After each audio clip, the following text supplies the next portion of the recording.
anyways po, pero ngayon po, tayo po muna po ay mag-aaral po, sama-sama po tayong mag-aaral po ng salita ng Panginoon. And for this whole month po ng ating pag-uusapang paksa is all about, ano po, growing in grace and gratitude. Kanina po yung kanta po natin kanina. Na-overwhelm po sa kanta po kanina. Actually, hindi po kami nag-uusap nila Brother Erwin kung ano po yung mga lineups. And nakakaano lang po, nakakaantig lang po ng damdamin yung alignment ng songs. Lalo na po yung una-una, sabi po ng kanta, your grace is enough. Yung biyaya ng Panginoon po sa bawat isa po sa atin ay laging sapat. At kaya dapat po tayo ipagpasalamat. Hindi natin pwedeng sabihin na wala akong ipagpapasalamat. May mga bagay po tayong ipagpapasalamat at maraming bagay tayong dapat ipagpasalamat. Eh ngayon po umaga, ang uusapan po natin is being grateful or gratefulness in every gifting. Pero bago po natin pasukin yan, may naalala ko ako ano eh, kanta. Ayan, kakantayin ko ito, pero naktis ko ito, pastor. May naalala ko ako kanta, sa mga ano po, sa mga medyo matagal na po ako sa mundo. Hindi ko talaga masabi yung mundo. Yung medyo matagal na po, nabubuhay. Alam niyo yung kanta na to. And the song goes this, sabi niya, thank you, may God always bless you, our families and friends, again and again. We thank you. Sabi ng kanta.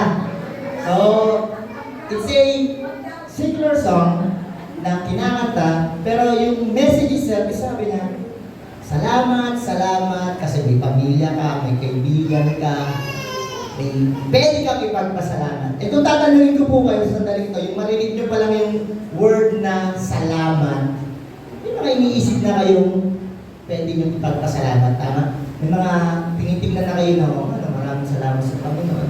Pero, try din natin po tignan sa sandaling ito, yung mga bagay din naman na unusual na experience natin. Ano yung sasabi natin? Yung mga unusual na pwede natin ipagpasalamat. Like for example, kumari, pwede natin sabihin, salamat sa Panginoon. Salamat kasi meron akong reports na ginagawa. Kahit mahirap yung report na ginagawa ko o kahit mahirap yung mga project ko, salamat kasi it only shows may trabaho ako or nakakapasok ako. Diba?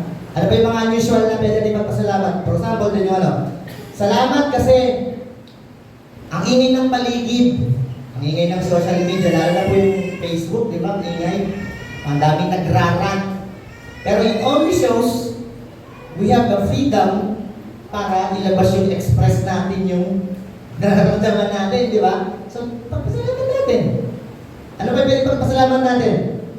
Salamat sa ingay ng alarm ko kanina, di ba? Dito po sa sa church, yung mga kasama po natin, may alarm po sila, pero hindi po sila nagigising. Di ba? Pero isang bagay pa lang, pwede natin ipagpasalamat din yan. Kasi bakit? Magigising ka pa eh. Nagigising ka pa. At papatayin mo yun, di ba? So, pagpasalamat natin, ano ba yung mga pwede natin ipagpasalamat? Kanina, kumanta tayo. Pagpasalamat mo yung katabi natin. Na kahit kumakanta kanina, taas nun, Brother Erwin. To the angels. Taas eh. Pero pagpasalamat natin na kahit hindi sumasakto yung tono, naririnig natin yung katabi natin. May pandinig tayo. So may mga bagay na parang seems like negative, pero pwede pa rin pala natin ipagpasalamat. Diba?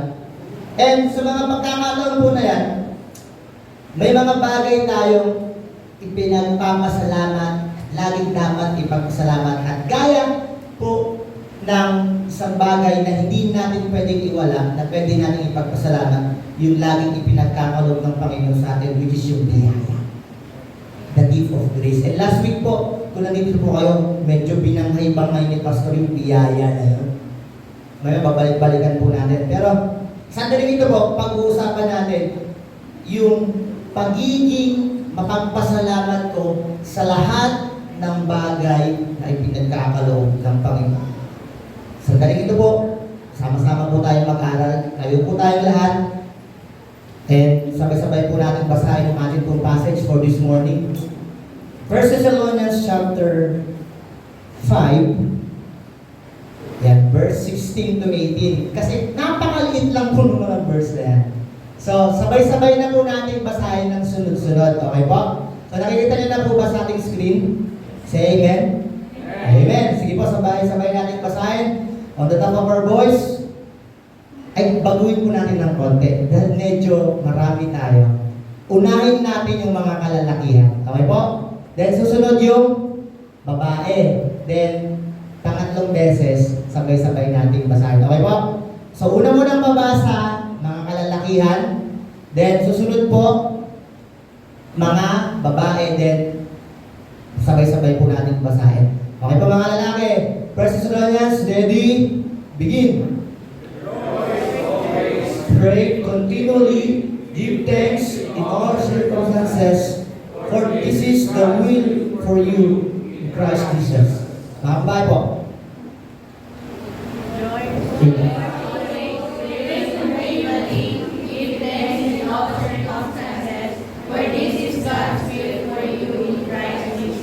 Yun, sabay-sabay po natin mag-sin. Ready? Begin. Rejoice always, pray continually, give thanks in all circumstances, for this is God's will for you in Christ Jesus. Ang Panginoon po ang madakila sa kanyang mga salita. Sama-sama po tayong manalangin. Mapagpala namin Diyos na makapangyarihan po sa lahat. Minsan pa po Panginoon, kami po ay nagpapasalamat, nagpupuri, at patuloy meron po kaming kalayaan ng sandali. Minsan pa Panginoon, na malaman, marinig namin ang inyong salita at patuloy na kayo po ang mahayag. Itago niyo po ako sa inyong likuran, Panginoon. Sa sandaling ito, ay may tuon po muna namin ang aming attention po sa inyo. Sa tanging pangalan ng Panginoong Jesus. Amen and amen. Mari na po tayo makaupo. So, yun po yung ating paksang pag-uusapan. Pero bago natin puntahan po yung 1 Thessalonians chapter 5, verse 16 to 18, tignan muna po natin yung background ng Book of Thessalonians. Okay? So, magkakaroon tayo ng parang Bible study yung tawag dito. Or magkakaroon tayo ng tingnan yung background yan. Okay? Tingnan yung summary ng 1 Thessalonians. Bakit ba sinulat ito ni Pablo? At bakit na sinabi yun on the latter part o dun sa ending na nung chapter? Yung mga bagay na rejoice, give thanks. Okay? So, tingnan natin. So, para mas malaman po natin yun, titingnan natin yung summary ng Book of 1 Thessalonians. Okay. The Book of Thessalonians was likely, sabi, the earliest letter daw na sinulat ni Paul. Ito yung mga earliest, mga first missionary journey niya. Ito yung unang-unang lugar na sinulatan niya.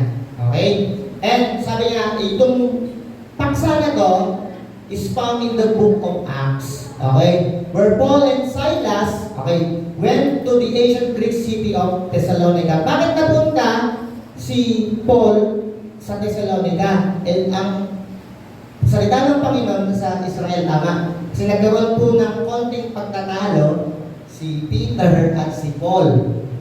Okay? Para bigyan natin konting bago. Nagkaroon silang pagtatalo. Nagkaroon silang hindi pagkakaunawaan. Kaya si Paul umalis ng Jerusalem. Lumabas siya.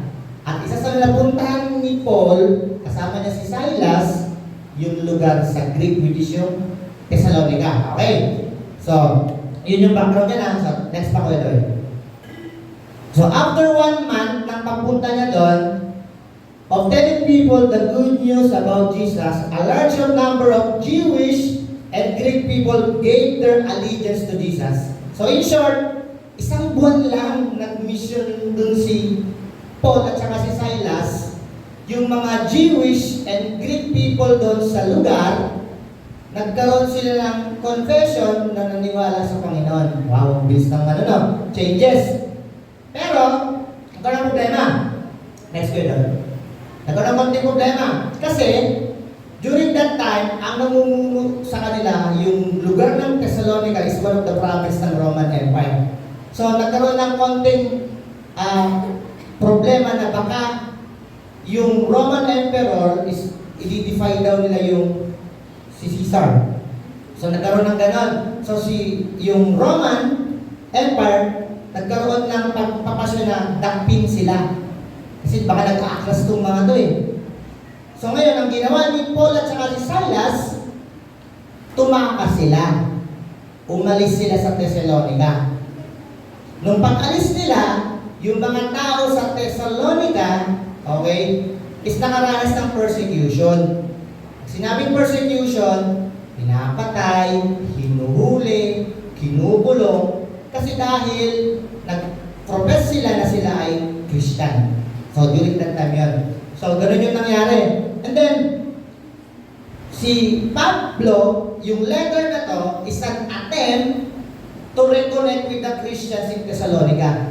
So kaya sumulat si Pablo sa mga taga-Thessalonica para magkaroon ng connection ulit. Kasi nga, ang nangyari ay umalis sila eh. So makikibali-balita siya kung ano nangyari. Kasi nalaman niya, after that, nagkaroon siya ng report from Timothy na yung church doon is doing well. May tinaning bangga na, may persecution, may paghihirap, hinuhuli sila, pinagbabawalan sila, pero the church were doing more okay, sabi. Flourishing despite of intense persecution. So yun yung, parang sa wow, makaibat mo na to. So yung letter ni Paul dito is designed with two main movements. Okay, may dalawang nahati sa dalawang movements. Chapter 1 to chapter 3 is a celebration of faith. Then chapter 4 to 5, a challenge to keep them growing as followers of Jesus Christ. So makikita nyo kung nasaan yung binasa natin. It's more on challenge sa kanila. Okay. So, yung movement na to, nahati sa tatlong prayers. Thanksgiving prayer, transitional prayer, at saka yung final prayer of endurance. Bigyan lang natin ng konting kologan yung mga yan.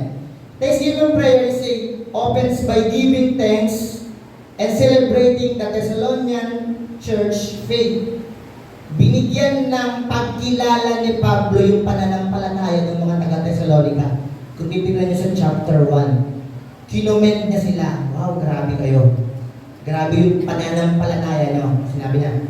So, kaya siya nagpupuri. So, sabi niya, and ikinombe niya din dito kung papaanong silang dating idolatrous, dati silang hindi naniniwala sa Panginoon, na sila ay naniwala sa Panginoon. So, sabi niya yun.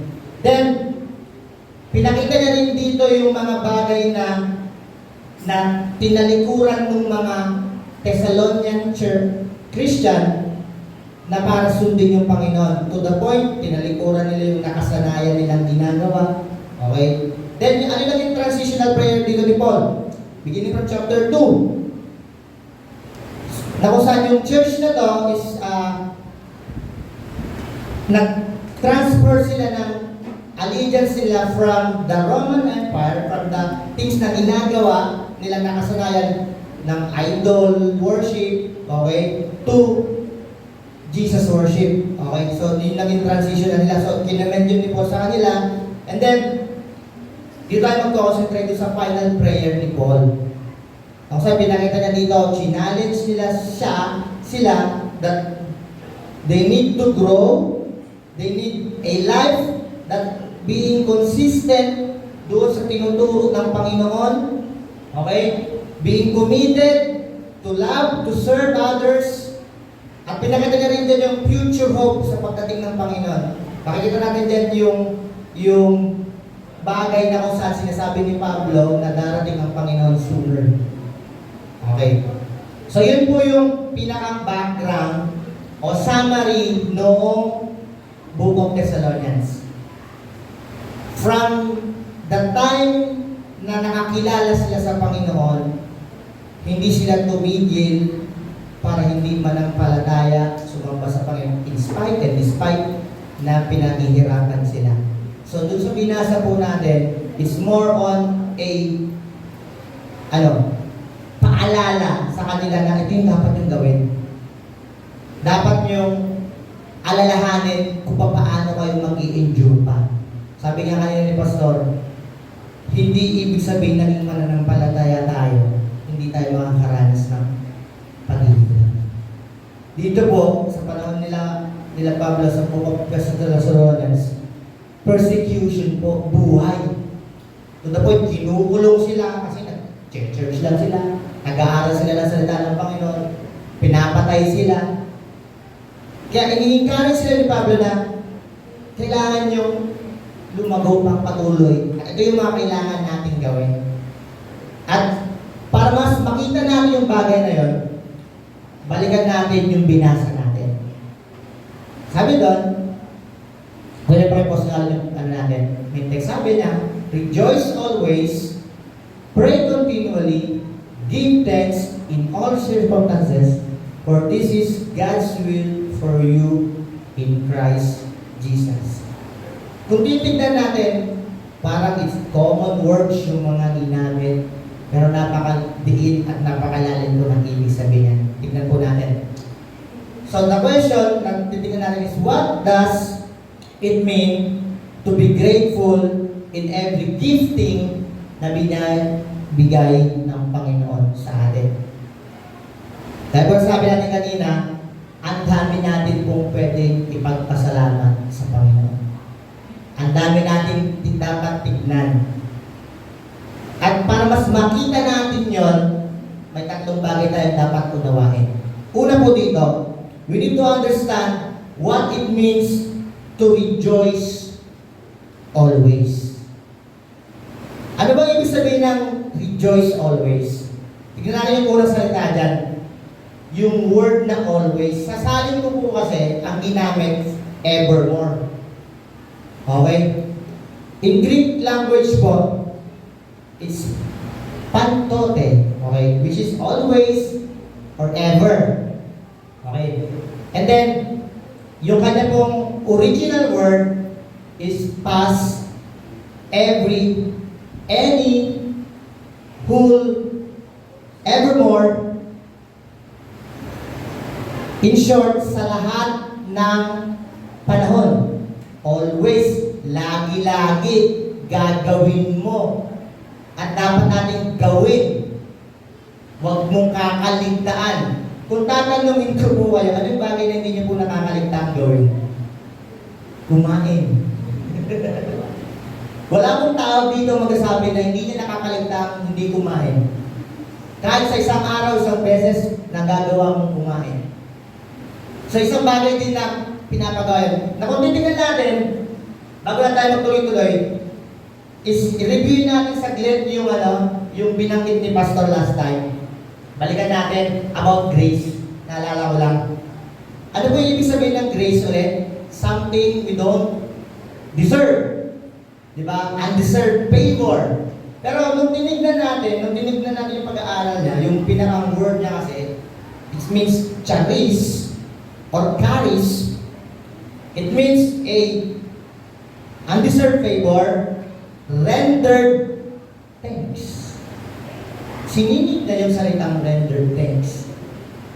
And kung titignan natin yung original word ng charis or charis, it means kairo, to rejoice, be glad, exceedingly rejoice. Tandaan niyo yung mga word na yun, yung charis, tsaka kairo. May connection po yun dun sa binasa natin kanina. Yung charis means render thanks. Okay? Yung kairo po, exceeding rejoice. Nagpapatuloy na nagagalak. So balik tayo sa always. Yung dalawang word doon is sa lahat ng panahon at kung ano ba is pa, yung ote, whenever and while. Sa tuwing habang may problema ka, sa tuwing ikaw ay masaya, sa tuwing ikaw ay malungkot, sa tuwing may pinagdadaanan po tayo, lagi-lagi, huwag natin kakalimutan, ano daw? Mag-rejoice. Yan din talaga yung sabihin ng rejoice. Yung Greek word niya is kairo. At Patuloy din natin yung original word niya ulit. Charis. Ano po rin yan? Grace. Ano umikot-ikot lang po siya. So, ibig sabihin po, nagagalak tayo at pwede tayong magalak kasi dahil sa biyaya ng Panginoon. It always falls pa din. Kaya ako matutuwa. Kaya may karapatan akong matuwa kasi may biyaya ang Diyos.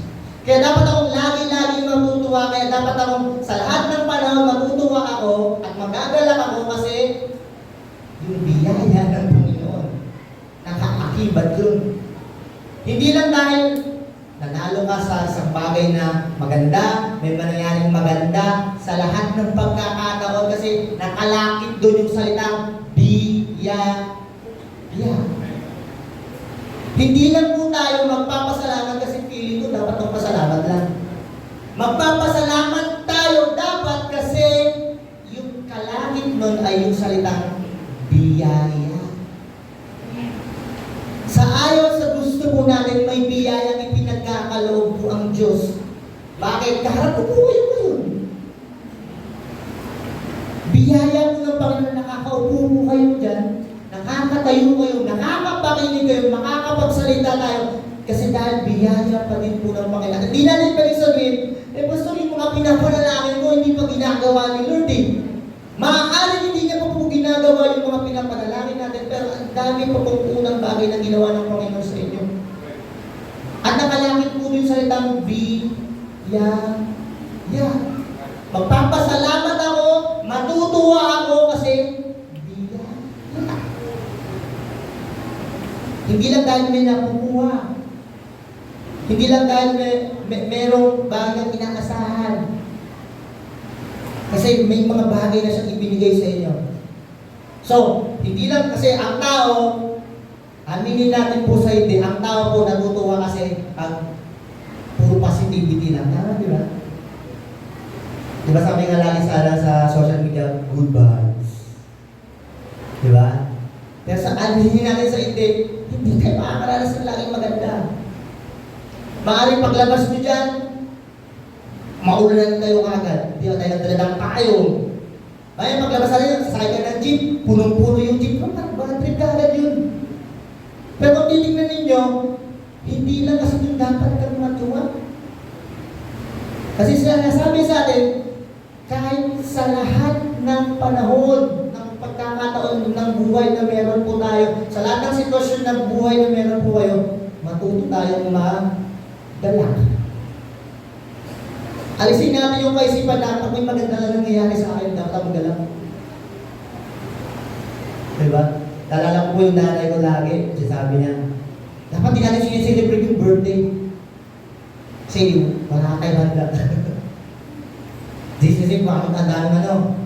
Hindi ko gano'n. We need to celebrate kung ano yung bagay na ginagawa ng Panginoon. By rejoicing, by Lord's love. Kaya sabi dyan, lagi. Okay? Sa lahat ng pagkakataon, in everything. Hindi lang selective yung pinagpapasalamat ko.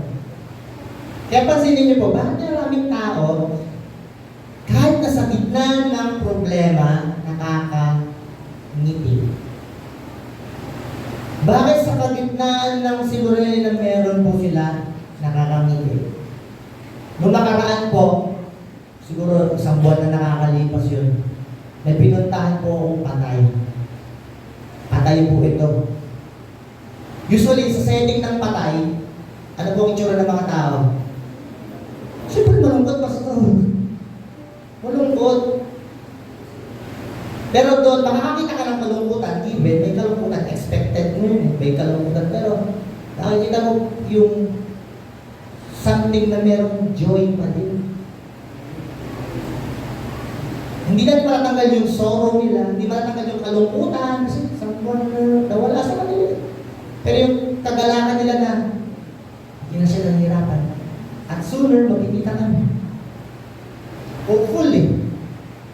Nakakangiti pa din. Eh yung kaibahan, minsan, di ba, mag-ipa tayo, susunod ka sa ano, di ba? To the point, gusto na tumalon dun sa itaon, itaon. Diba? Kasi bakit may regret eh. Pero ang mananampalataya, at dapat ang mananampalataya, is marunong magaling. Hindi lang sa mga bagay. Understand what it means to rejoice. Pangalawa po, we need to understand what it means to give thanks. Okay, ano yung ginamit dong salita ay magpasalamat. Ano ba yung ibig sabihin nun in Greek? The Greek word doon na ginamit is Eucharisteo. Yun, tama yung pronunciation ko. To be grateful and feel thankful. Okay, yung ibig sabihin niya, yung naiisip mo na dapat akong magpasalamat. Okay, yung ibig sabihin niya. Pero meron siyang original word. May pinagmulan siyang salita. Which is, ano yan? Eucharistos. Mindful of favors. Na kung saan tinitignan mo na you're so favorable sa mga bagay-bagay. Favorable ka. Kasi hindi ka nakaratay sa higaan ngayon. Favorable ka. Kasi kahit may problema ka, nakakapagsalita ka pa rin. Favorable ka. Kasi kahit nandito tayo sa church na ganito, umuupa tayo, naka-elbow naman tayo. Favorable tayo. Favorable tayo. Kasi dati masigit tayo, konting ugalang, lulubog na tayo. Ngayon, kahit tumalon-talon po tayo dito, hindi tayo mabagsak. Kasi we're in favor. Pagpasalamat natin yan. Nung pinagano po ni Pastor Teres last time, yung sitwasyon natin dati, at kung tinitingnan ko ako, laki talaga, we're so favorable, Lord. At ang daming bagay na ginawa mo po sa amin, sa church na lang na ito, as we celebrate yung 17 years ng katapatan ng Panginoon, we're so favorable. Pero yung favorable, yung word na yan, meron pang humpin ng galingan. May origin word pa ba? Charizomai. To give freely. Na kung saan, wala niyo po kung saan siya nanggaling na salita. Charis. Wow. Nakita niyo po yung connection ng rejoicing and giving thanks. It always falls pa din sa salitang biyaya. Kaya we're so grateful. I am grateful kasi dahil sa biyaya. At bakit ako magpapasalamat? Kasi dahil sa biyaya. Hindi lang ako basta mag-rejoice, hindi lang ako basta magagalak. Ako din ay magpapasalamat kasi nakaakibat sa lahat ng meron ako ulit ay yung salitang biyaya. Meron akong susukat na talaga. Talagang talaga pinagkalaban ng magandang boses eh. Pero may mga song talaga na gusto, may isa pa akong gusto nila. The song goes, it's not for your favor, not for your grace. I would not be here kung hindi dahil sa biyaya mo, sa abad mo, wala ako dito. At kung hindi dahil sa biyaya mo, at kung hindi dahil sa awa mo, nasaan kaya ako? Artista, pero kidding aside, nasaan ba kaya tayo kung hindi dahil sa biyaya ng Panginoon? Nakikita niyo po yung sarili niyo ngayon, kung nasaan kayo ngayon, kung hindi dahil sa biyaya ng Panginoon. Malamang, karamihan sa atin tulog. Kasi Sunday ngayon. Nagpapahinga o nag-iisip ng problema. Pero dahil sa biyaya ng Panginoon, dito po kayo. Dahil sa biyaya ng Panginoon, meron kang dapat ikagalak. Dahil sa biyaya ng Panginoon, meron kang dapat ipagpasalamat. At kaya ka maggagalak, at kaya ka magpupuri, kasi kaakibat ng mga salitang iyon, ang salitang biyaya. Hindi tayo makakaligtas doon. Kaya walang tao pwede magsabi, hindi ko nararamdaman ang Panginoon. Hindi ko pwedeng hindi siya maramdaman. Mararamdaman mo siya. Kasi sa mga pagkakataon ng buhay mo, maliman, minsan, nakakapag-celebrate ka tayo ng mali. It only shows bakit ibinagyan pa rin. Mag-enjoy pala. Kasi nakakipag din yung salitang biyaya. So, kailangan maunawaan natin yun na hindi lang ako magpapasalamat sa mga magandang bagay. Magpapasalamat ako kahit sa napakapait na sitwasyon na meron ako. Sa napakapangit na meron akong sitwasyon ngayon, magpapasalamat ako. Dahil sa biyaya. Nakakawin ba doon? Tinignan ko ito, namamangha talaga ako sa mundo. Yung salitang yun magkakadugtong. Yung salitang yun naidugtong sa salitang biyaya. Na kung kaya dapat din pala akong magpuri, na kung kaya dapat din pala akong magpasalamat. Kasi ulitin. Dahil sa biyaya ng Panginoon. Hindi pa kayo magagalak. Kasi may biyaya. So, paano natin? What does it mean to be grateful in every gifting? Understand what it means to rejoice always. Understand what it means to give thanks. Yung panghuli po. Understand the will of God. Yung word po yan sa will, in original language niya is telema. It means commands. It means percepts. And kung ipagkukumpara po natin, it's the same will na binanggit po sa Romans 12, chapter 2. Sabi doon, do not conform to the world, but be ye transformed by the renewing of your mind. This is the perfect will. So, ibig sabihin, yung will na binabanggit doon, at the same will na binanggit dyan is the same word, telema, which is a command, a percepts na pinapagawa ng Panginoon. When we heard yung mga salitang command, nakaakibat doon yung salitang dapat mong gawin. Kasi it's a command. Na pag hindi natin nasunod, violation natin yun. Tama? Alam niyo ba, maging sa batas natin sa Pilipinas, hindi natin pwedeng sabihin na, hindi ko po alam yung bawal tumawid dyan. Hindi ko po alam na bawal, na pinag-uutos po pala na bawal to, ganyan. Eh, sabi ng batas natin, ignorance of the law excuses no one. Hindi mo pwedeng sabihin na, hindi ko po alam yan. The same way sa Panginoon. Hindi natin pwedeng sabihin na, hindi ko po alam to, hindi ko po alam yan. So, it's a command na pinapagawa. Ano po yung pinapagawa ng Panginoon? Okay, para maunawaan natin yung will ni Lord. Punta tayo sa Romans chapter 12. Yung mga ilang words lang po ang kinuha dyan. The word conform, the word transform, the word renew mind. Okay, yun po yung mga kinuha natin. So, ano ibig sabihin ng salitang conform? In the original language po, ang salita niya is susche o kematizo. Or another pattern. Parang ganito yan. May pamantayan ng Diyos at may pamantayan ng mundo. Okay? Nasabi, huwag tayong makikompromiso sa pattern, sa daan na meron ang mundo. Bagkos, ito yung maging pattern natin. Yung pattern ng Diyos. At huwag tong pattern na to. Hindi ibig sabihin niya. So, para mas malaman mo ito yung kalooban ni Lord, una, huwag kang makigaya kung ano yung meron yung mundo. Ano sabi lagi ng mundo? Di ba lagi?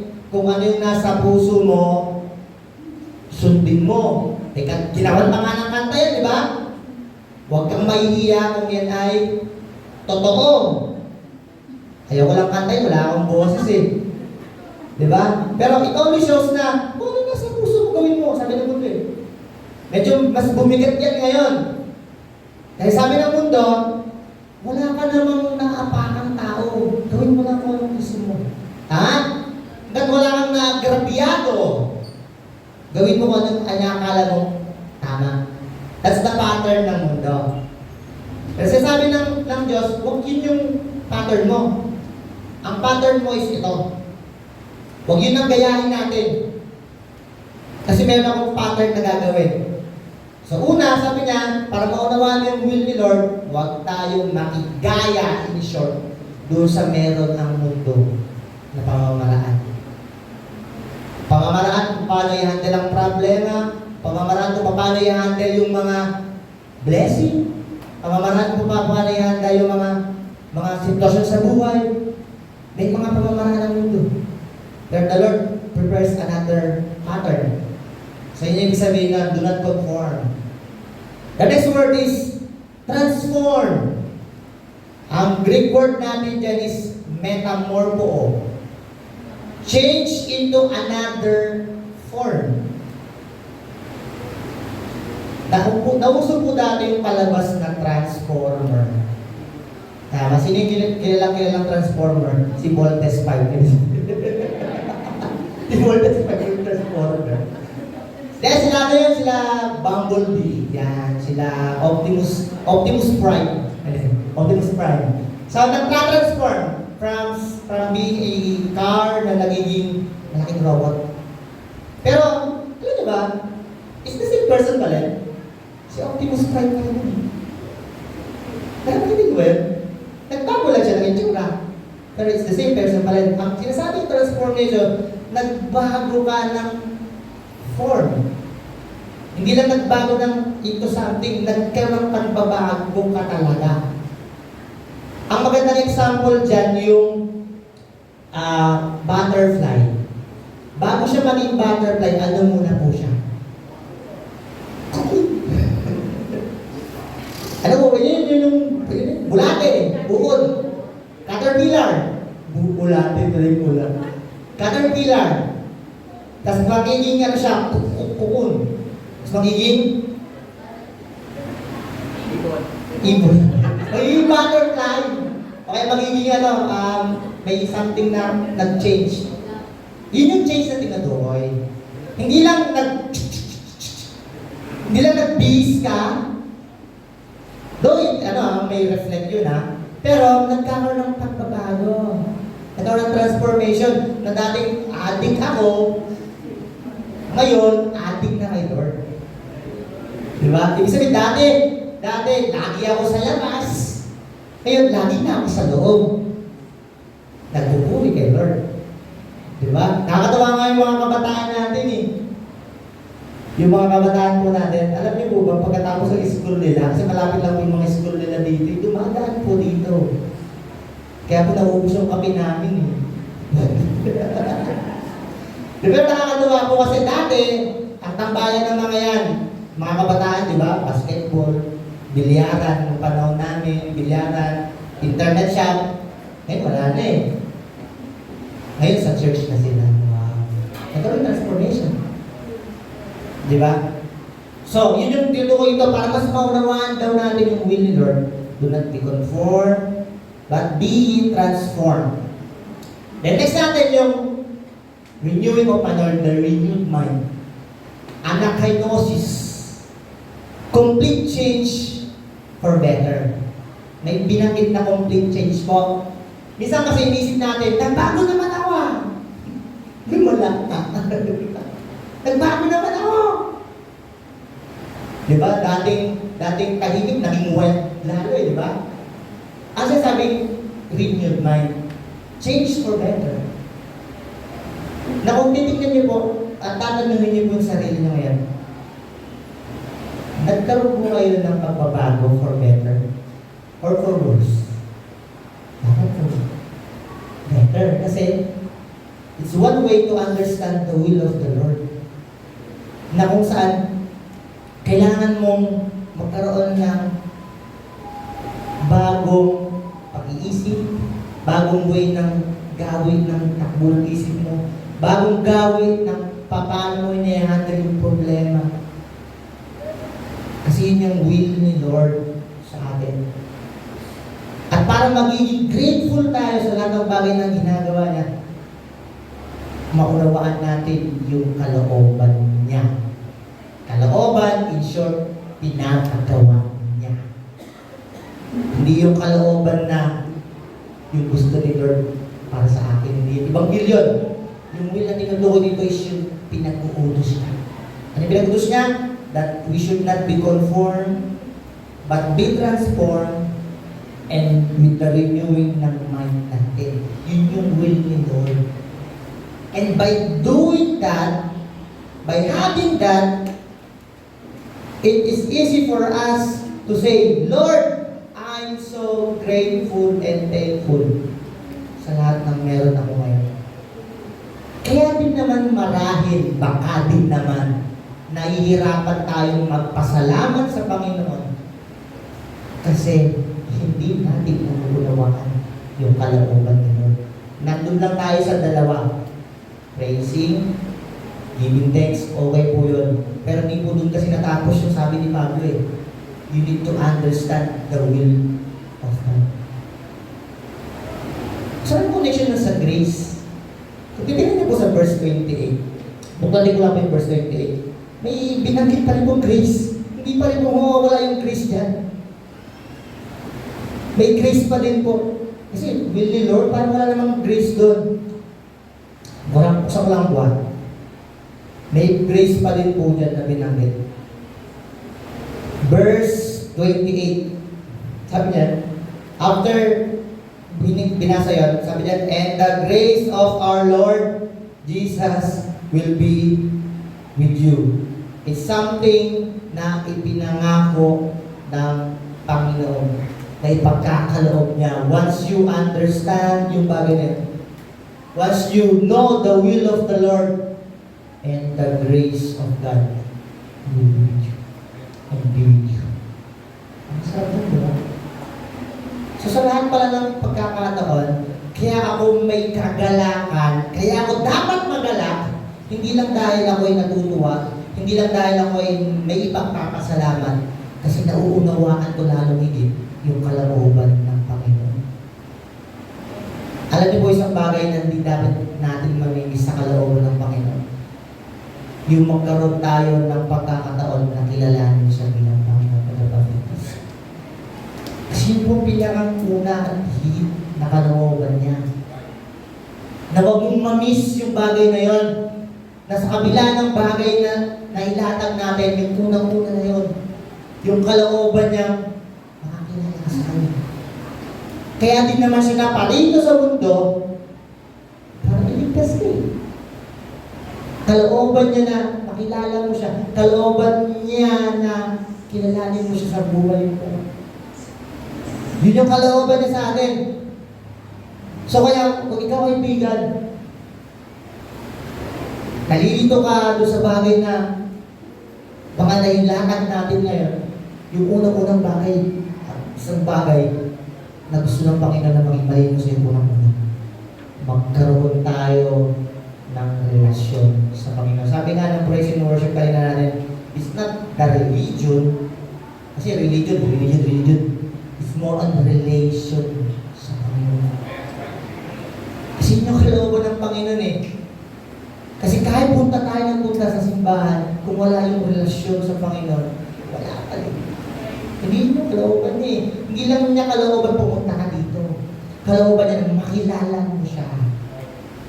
Nang sa ganun, pag nakilala na natin siya kalaunan, mas mauunawaan natin na dapat pala akong magpasalamat, na dapat pala akong magpuri, na dapat ko palang alamin yung kalooban ng Panginoon. Pero sa lahat ng bagay na yun, it will fall pa din, nagkaroon pa ako ng pagkakakilala sa Panginoon. Kasi yung pinakakuna. Kaya yun po yung bagay na dapat maging klaro po sa atin. Na ako, kikilalanin mo ang Panginoon. In spite or despite sa sitwasyon na meron naman, kasi nakalooban sa atin. So what does it mean to be grateful in every great thing? We should understand. Una, yung pagpapasalamat. Pangalawa, we should understand Giving thanks. Pangatlo, you should understand the will of the Lord. Tayo mo tayo.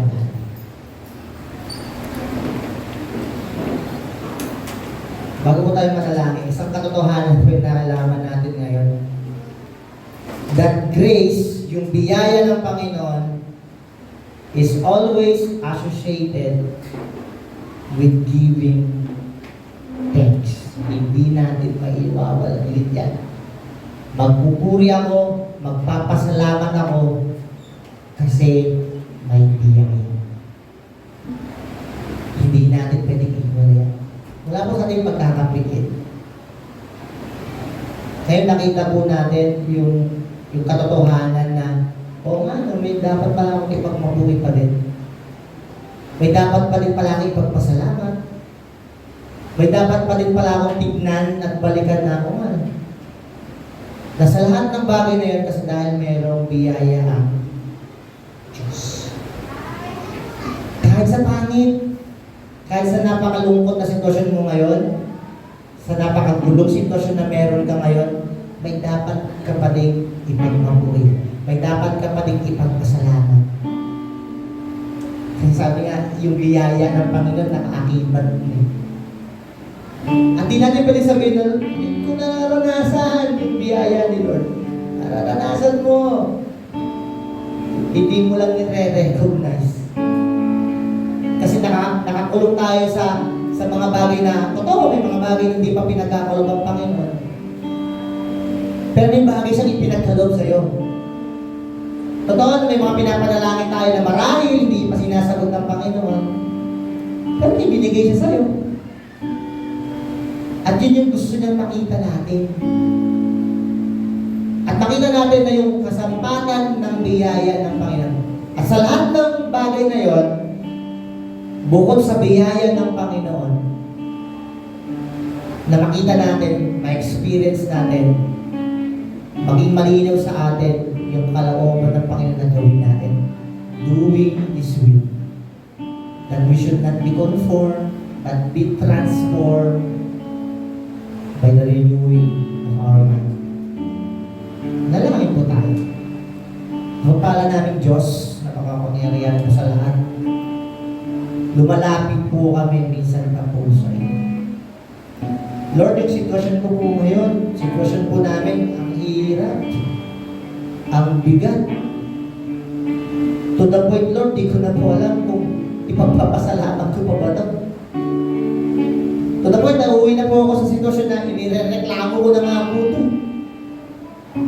Pero sa sandaling ito, Panginoon, nakita ko, nalaman namin, na may dapat pala akong magpasalamat.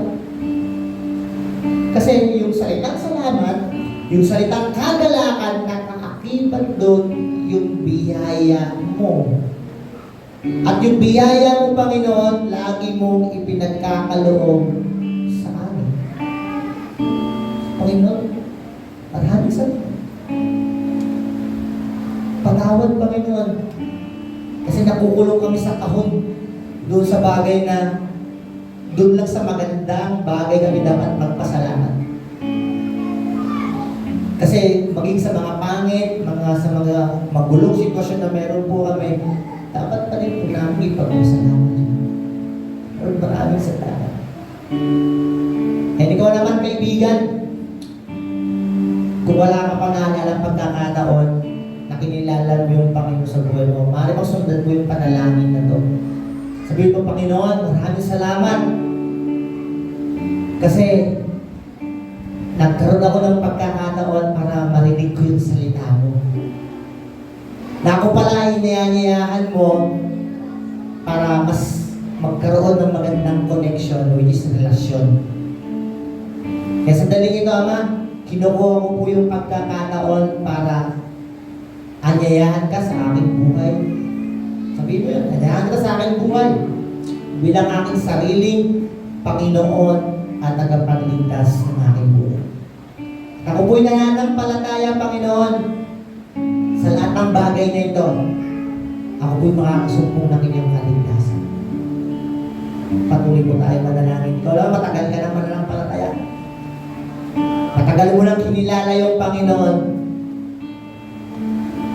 Matagal na nating alam, matagal na nating narinig na kung hindi dahil sa biyaya ng Panginoon, wala tayo dito.